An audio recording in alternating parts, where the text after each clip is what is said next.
Hello, hi friend, আপনারা দেখছেন আসলে ঢাকা শহরের পরিস্থিতি যেভাবে কিছুদিন আগে যে ঘটনা ঘটেছিল। আজকে আমি আসলে পথের মাঝে অফিস থেকে সকাল সকাল বার হয়ে আপনাদের উদ্দেশ্যে একটা ভিডিও করতে চাইলাম। দেখেছি ঢাকা শহরের বিষয়টা নিয়ে।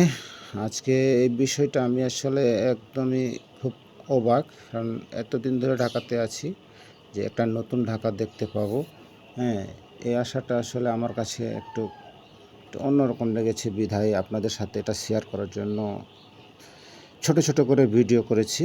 যা আমাদের সাভার থেকে আপনার চিটাং রোড পর্যন্ত আসলে পরিস্থিতিটা কীরকম, এটা সবার কাছে শেয়ার করার জন্য আমি সবাইকে অনুরোধ করব আমার এই ভিডিওটা ভালো করে দেখবেন আপনারা। আর এই ভিডিওতে অনেক কিছুই বুঝতে পারবেন। আসলে পরিস্থিতি যায় যেভাবেই ভাবুক না কেন, আসলে পরিস্থিতি আপনারা দেখেন।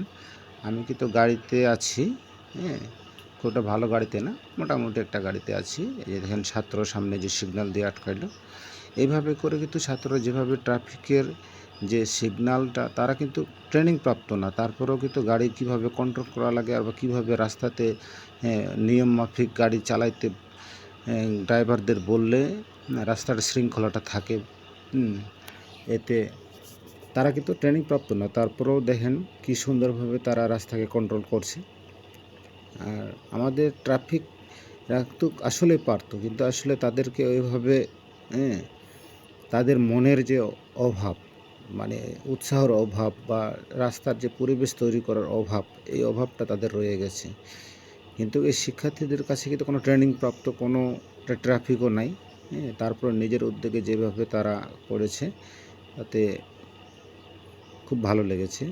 তারা দেখেন প্রত্যেকটা লাইন, যেটা এক লাইন থেকে আরেক লাইনে যাওয়া তাদের নিষেধ করছে, এবং যেখানে স্টপেজ আছে শুধু সেখানেই থেমে যাত্রী উঠতে ও নামতে পারবে, অন্যথায় যে কোনো জায়গায় যাত্রী উঠা নামা থেকে বন্ধ করছে। তো আপনারা একটু কষ্ট করে আমার এই ভিডিওটা দেখবেন, তাহলে হয়তো অনেক কিছু শেখার বিষয় আসলে থাকবে। আমি বিশেষ করে যারা আইন প্রশাসন বা ট্রাফিকে তার জব করে, তাদেরকে অনুরোধ করব আপনারা এদের কাছ থেকে একটু হলেও শিখতে পারবেন। আপনারা অনেক কিছুই জানেন, কিন্তু অনেক কিছু আসলে করতে পারেন না, বুঝতে পারেন না কখন কি করতে হবে, হয়তোবা করতে চান না। তো তাদের আগ্রহ কম। আমি তাদের করবো, আপনি যেহেতু যে জায়গায় চাকরি করেন বা জব করেন, ওই জায়গাটা আপনাকে, ডিসিশনটা আপনাকে নিজেকেই তৈরি করতে হবে, আপনাকে কেউ তৈরি করে দেবে না। আপনি যতটা শৃঙ্খলাবদ্ধ তার জায়গা তৈরি করবেন, ততটা কিন্তু সবাই পরিবর্তন হতে চেষ্টা করবে। কারণ আপনার জায়গা থেকে আপনি যদি না পরিবর্তন করতে চান, আপনার তো একটা দায়িত্ব, ওই দায়িত্বের জন্য সরকার আপনাকে নিযুক্ত করেছে। আর দেখেন ছাত্ররা কীভাবে গাড়িটাকে একটার পর একটা সিস্টেম মতো, যেখানে যাত্রী উঠবে সেখানেই শুধু উঠতে পারতেছে।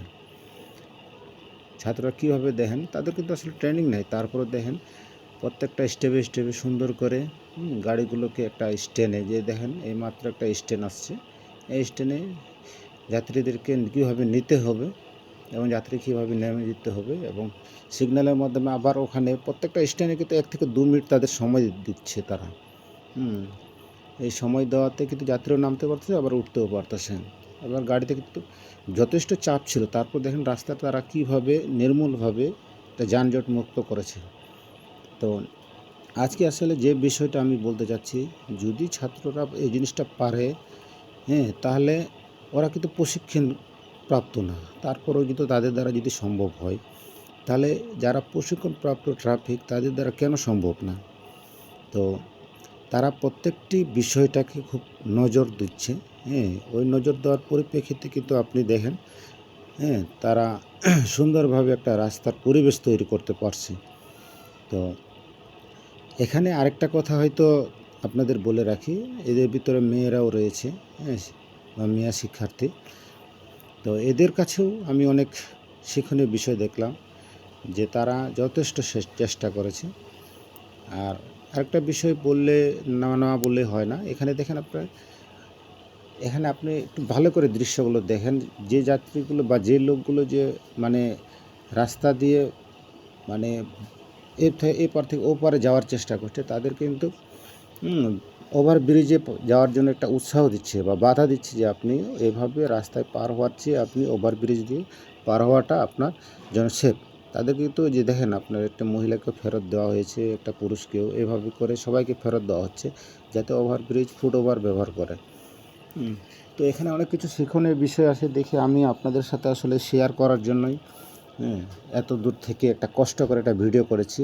প্রায় আমার কিন্তু এখানে মোটামুটি 2.5 ঘন্টার রাস্তা আমার, সাভার থেকে সাইনবোর্ড চিটাং রোড। তো এই 3 ঘন্টার রাস্তা, 2.5 থেকে 3 ঘন্টার রাস্তাটাকে ভিডিও সম্পূর্ণ করা সম্ভব না, তাই ছোট ছোট করে ভিডিও করে এডিট করে আমি এই জিনিসটাকে সবার কাছে তুলে ধরছি। তো আপনি দেখেন এখানে ছাত্ররা যেভাবে তাদের উদ্যোগে তাদের নিজ উদ্যোগে জিনিসটাকে একটা পরিবর্তনের দিকে আনছে, এটা আমার খুব সাধুবাদ জানাইতে ইচ্ছে করছে। কিন্তু আসলে কী করবো, বাংলাদেশের আইনে যারা কাজ করে, আইন প্রশাসন, রাস্তায় যারা ট্রাফিক সিগন্যাল হিসাবে কাজ করে, তাদের তো করা উচিত ছিল যে ঢাকা শহরকে একটা যানজট মুক্ত করলে আপনি যতটা দায়িত্ব নেবেন ততটাই কিন্তু ক্লিয়ার হবে। আপনি যদি দায়িত্ব নিতে না চান তাহলে কিন্তু জিনিসটা ক্লিয়ার হবে না। আর এই যে পাশে আপনাদের দেখাচ্ছি একটা ভিডিও, সেটা হলো গণভবনের ভিডিও। দেখেন আপনার গণভবনে কীভাবে লুটতরাজ হয়েছে। আসলে আমরা এমন এক জাতি বা এমন একটা বাঙালি যে নিজের সম্পদ নিজেই চুরি করি। নিজের সম্পদ নিজে চুরি করে আমাদের লাভটা কী? আমরা যে পরবর্তীতে যে সরকার আসবে সে সরকারকে এগুলো জিনিস তার দরকার নেই? আছে। তাহলে আমাদের জিনিসটা আমরা নিজেরাই চুরি করব কেন, ভাঙচুর করব কেন? এটা তো আমাদের দরকার না। আপনি ওই সরকারকে পছন্দ করেন না, তার ছবি ছিঁড়ে দিলেন, তার ছবি পুড়াইলেন, ভালো কথা।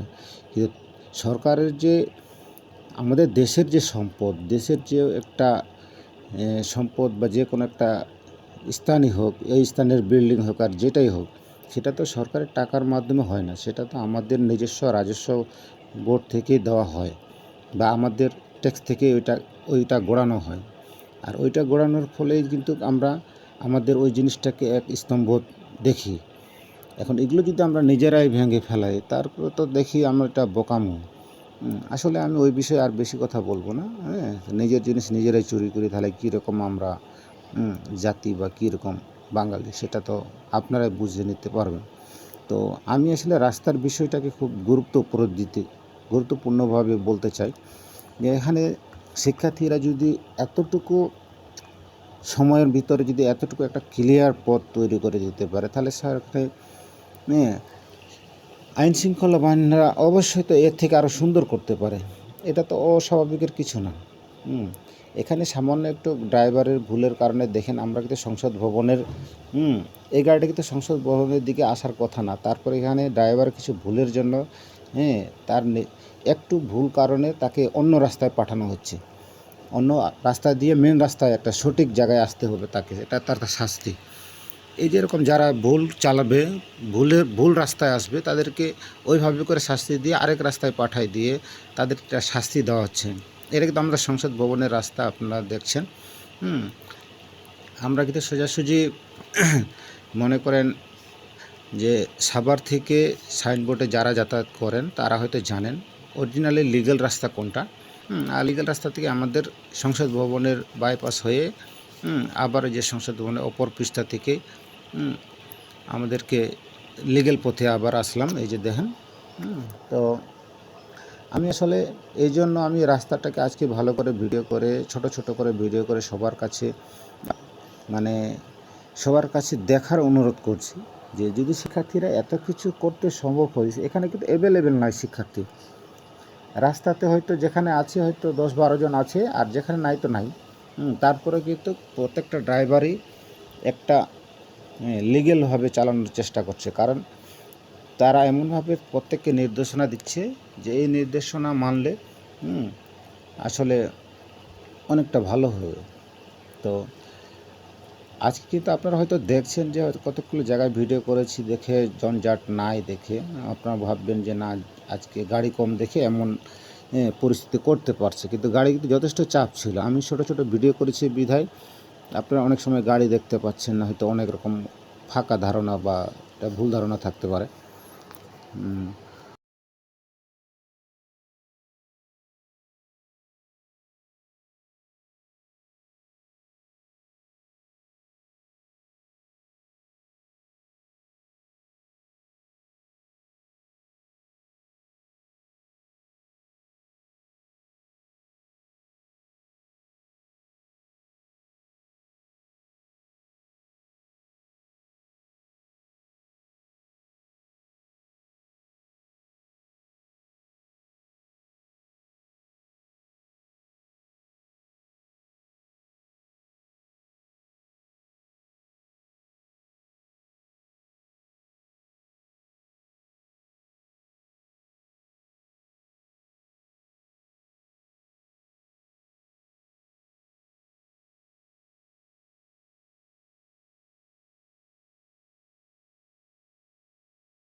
যে এখানে কিন্তু অনেক মানুষই আছে, ছাত্রছাত্রীকে এতে সারাটি দিন ধরে তারা যেভাবে কাজ করছে তাদেরকে তাদেরকে একটু সাহায্য বা সহায়তা করছে অনেক জনগণই, অনেক মানুষই।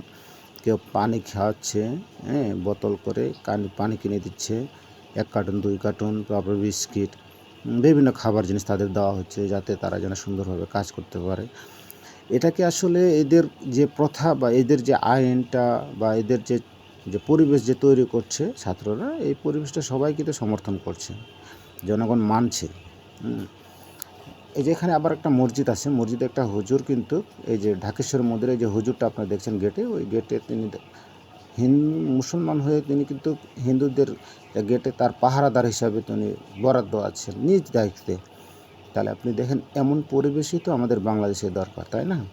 আমরা প্রত্যেক ধর্মকে, প্রত্যেক ধর্ম বর্ণকে সবাইকে সম্মান করব, তাহলে তো আমিও নিজে সম্মান হব, অন্য সম্মানিত হবে। তাই সবাইকে সম্মান করি। এখানে আপনার এই যে বক্সি বাজারে এখানে দেখেন, এই যে এখানে কিন্তু আসলে একটু যথেষ্ট গাড়ির একটা চাপ থাকে। একটা গাড়ি যদি একটু এদিক সেদিক করে পরবর্তীতে আরেকটা গাড়ি যেতে পারে না, খুব সরু রাস্তা।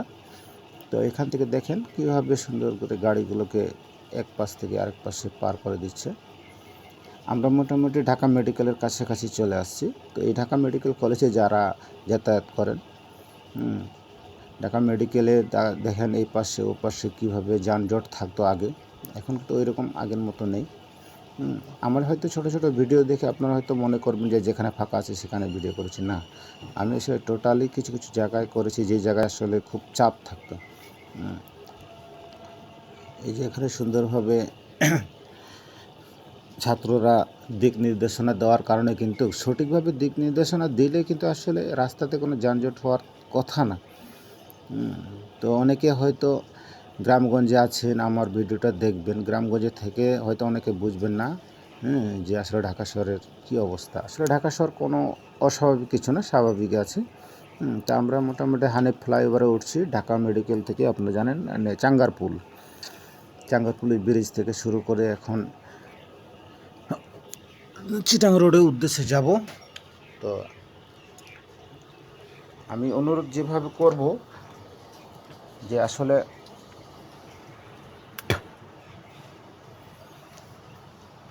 এখানে সবই সম্ভব, কিন্তু আমাদের প্রশাসন ওইভাবে কোনো কাজ করে না দেখে এতদিন তো যানজট ঢাকা শহরে দেখা যায়। তো আপনারা যে দেখেন হানিফ এই ফ্লাইওভারে এখানে উঠতে যতটা যানজট পাওয়া যায় এখন কিন্তু তা নাই। গাড়ি কিন্তু কম না, গাড়ি যথেষ্ট আছে রাস্তায়, কিন্তু এখানে সঠিক দিক নির্দেশনা, সঠিকভাবে মানুষকে ওঠা নামানো, এটা থাকার কারণে কিন্তু গাড়ির চাপটা অনেকটা শিথিল হয়েছে। তো এই ফ্লাইওভারে অনেকে হয়তো প্রায় জানেন কি না, এই ফ্লাইওভারে একবার জ্যাম লেগে গেলে আধা ঘন্টা 1 ঘন্টা এরকম বসে থাকা লাগে। তো আজকে টোটালি দেখেন এইরকম ধরনের কোনো চাপ নেই। তারপর চাপ আছে, এই যে দেখেন টোল প্লাজায়, আমাদের বিপরীত রাস্তা থেকে টোল প্লাজায় যেভাবে লাইন ধরে গাড়ি থাকে সেইভাবে যেমনই রয়েছে। এখানে একটা স্লো মোশন হচ্ছে জিনিসটা, টাকার ব্যাপার তো, হয়তো কম বেশি টাকা, খুচরা টাকার কারণে হয়তো একটু সময় বেশি লাগে, এটা স্বাভাবিক, অস্বাভাবিক কিছু না। এই যে গুলিস্তান পার হয়ে গেলাম আমরা একরকম। তো এখন দেখেন পরিবেশটা আসলে কত সুন্দর লাগছে। এই ঢাকা শহরই তো সবাই চেয়েছিল। এই ঢাকা শহর গড়তে আসলে অসম্ভব কিছু না, সুন্দর একটা পরিবেশ দিতে কোনো অসম্ভব কিছু না, আসলে সবই সম্ভব। তো আসলে সঠিক নির্দেশনা আসলে প্রশাসন থেকে আসলে দেওয়া হয় না আমার যেটা মতে। কারণ সঠিক নির্দেশনা দিলে রাস্তাঘাটে এত যানজট হওয়ার কথা না। তো আমার ভিডিওটা অনেক লম্বা, হয়তো অনেকে দেখছেন কিনা, আমি সবাইকে অনুরোধ করব আমার এই ভিডিওটা সবাই দেখবেন। আমার লাইক দেওয়ার কথা না, আমার কমেন্ট দেওয়ার কথা না, আমার কথা হইল যে আপনারা দেখে একটু ভালো করে বুঝেন জিনিসটা আসলে আমি কি বলতে চাচ্ছি। এখানে সুন্দর একটা পরিবেশ কিন্তু তারা যেভাবে তৈরি করেছে প্রশাসনের মাধ্যমে, কিন্তু তাও সম্ভব, এটা অসম্ভবের কিছু না। এখানে কিন্তু শুধু একটা বিষয় আছে যে এটা নিয়মটা, এই নিয়মটা যদি প্রত্যেকের প্রত্যেকের মাঝে যদি দেওয়া যেত তাহলে হয়তো কিছুটা আমরা হয়তো হ্যাঁ যেখানে যত বাংলাদেশ হিসাবে যে কটা মানুষ আছে সবার দ্বারে দ্বারে তো আর পৌঁছানো সম্ভব না। একজনের থেকে আরেকজন এই নিয়মটা যদি আমরা পাস করি তাহলে মনে করেন হয়তো সবার দ্বারে দ্বারে যে পৌঁছে যাবে। তো এখানে আরেকটা বিষয় আছে, ঢাকা শহরে যেহেতু মনে করেন একটা নির্ধারিত ভাড়া আসলে হয় না। হ্যাঁ, এখানে ছাত্রছাত্রীরাও কিন্তু বলে দিচ্ছে গাড়ির ভিতরে কেউ একজন করে উঠছে গাড়িতে বলে দিচ্ছে যে আপনার গাড়িতে অতিরিক্ত ভাড়া দেবেন না, লিগ্যাল যে ভাড়া। এটা কিন্তু খুব মানে ভালো একটা বিষয়। হ্যাঁ, এইগুলো বিষয় যদি ট্রাফিকরা পুলিশরা যদি কাজ করতো তাদের সৎ ইচ্ছায় তাহলে কিন্তু আসলে সবাই মানত। হ্যাঁ, কিন্তু আগে যা ঘটতো, আগে যারা যাতায়াত করছে যেখানে পুলিশের মাঝে কেউ ঝামেলায় যাইতো না, কারণ পুলিশের কাছে পড়লেই তো আপনার হ্যাঁ অনেক কিছু বিষয় ঘটতো। এই বিষয়গুলো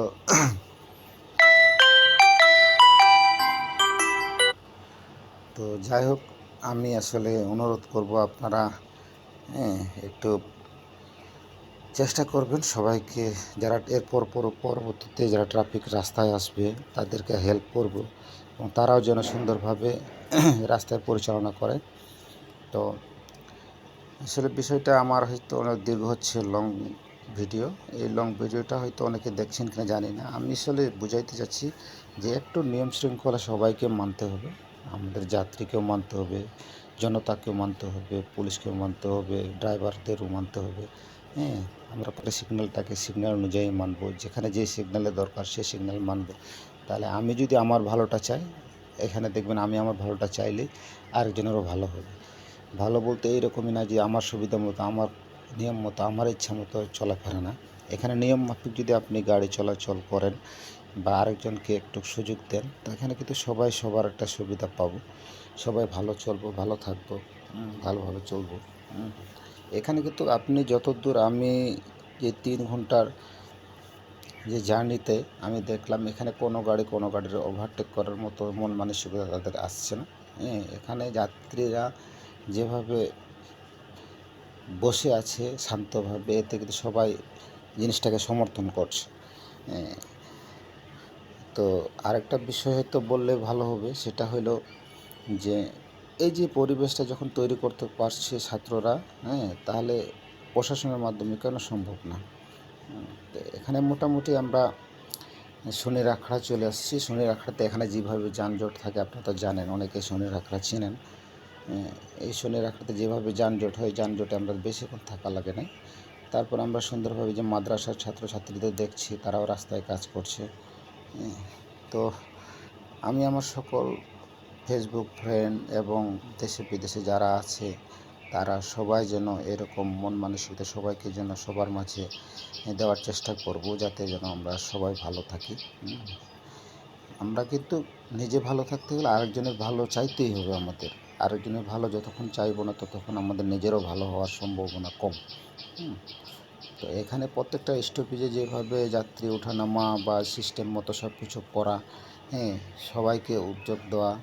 হ্যাঁ, দেখেন এখানে একটু স্টপেজ যেভাবে সিগন্যাল দেওয়ার কথা সেভাবে সিগন্যাল দেওয়া হচ্ছে এবং প্রত্যেকে স্ট্যান্ডে 1 থেকে 1.5 মিনিট বা 2 মিনিট হাইস দেওয়া হচ্ছে এবং তারপরে পরিত্যাগ করতে পারছে একটা স্ট্যান্ড থেকে। এভাবে করে সুন্দর একটা পরিবেশ তৈরি হওয়া অসম্ভব কিছু না। তো মোটামুটি আমার যাত্রা হয়তো অনেক কাছে চলে আসছি, চিটাগাংয়ের কাছে চলে আসছি। হ্যাঁ, তো ধন্যবাদ গাইস, আপনারা এই যে বাংলাদেশের কথা বলছেন সেই বাংলাদেশ হয়তো সম্ভব হচ্ছে, কিন্তু আসলে আমরা কেমন সরকার পাবো পরবর্তীতে, এই সরকার সিস্টেমটা কি হবে, এটাই আসলে অনেকের ভিতরে আতঙ্কে এখনও রয়েছে। তো পরবর্তী আইন কানুন কেমন হবে না হবে এটা শুধু সরকারের মাধ্যমে। তবে পুলিশদের কাছে অনুরোধ, আপনারা যদি ট্রাফিক যারা কাজ করেন তাদের কাছে অনুরোধ থাকবে, আপনারা লোভনীয় বা হিংসায় বা রাগ আপনার রাস্তাতে কোনো কন্ট্রোল করবেন না। আপনারা নিজের মন থেকে সব কিছু করেন। এখানে কিন্তু একটা বোন তার হেলমেট না পরাতে একটু আটক করা হয়েছিল, তাকে বুঝিয়ে দেওয়া হচ্ছে পরবর্তীতে যেন এরকম হেলমেট ছাড়া রাস্তায় না নামে। তো যাই হোক, আমার রাস্তার অনেক কাছাকাছি চলে আসছি, আমার গন্তব্যের কাছাকাছি। কথাই বললাম, অনেক শিক্ষণীয় বিষয় ছিল, আপনারা দেখে বুঝতে পারবেন আমার কথা হয়তো ভিডিওর সাথে অনেক মিলটা না হতে পারে, তারপরও আপনারা দেখে তো বুঝতে পারবেন অনেক কিছু। তো অনেক কিছু বোঝার জন্যই কিন্তু এগুলো করা আমার। এখানে অনেক বোঝার কিছু আছে, শেখার কিছু আছে। প্রত্যেকটা ড্রাইভার দেখেন, কেউ কারোর সাথে প্রতিযোগিতামূলকভাবে কেউ গাড়ি চালাচ্ছে না, সবাই তার নিজ নিজ লাইন মেনেই গাড়ি চালাচ্ছে। এখানে এর আগে যেভাবে প্রতিযোগিতামূলক গাড়ি চালাইতে দেখতাম, এখন কিন্তু তা নাই। তো আমি ধন্যবাদ দেই আবারও ছাত্রছাত্রীদের, তারা যেভাবে কন্ট্রোল করে রেখেছে এই পর্যন্ত, এটা আসলে তাদেরকে ধন্যবাদ দিয়ে ছোটো করার দরকার নেই। তাদেরকে আসলে মন থেকে দোয়া করি তারা যেন ভালো থাকে, তারা যেন ভবিষ্যতে বড় কিছু করতে পারে, এই দোয়া থাকলো। তো যাই হোক, আমি যথেষ্ট মোটামুটি চলে আসছি আমার গন্তব্যে। এখন হয়তো আমি নেমে যাব। নেমে যাওয়ার পর থেকে হয়তো আপনাদের সাথে আর পরবর্তীতে এইভাবে করে বড় কোনো ভিডিও দিয়ে আসবো কি না জানি না। তবে দোয়া করি সবাই ভালো থাকবেন। ওকে।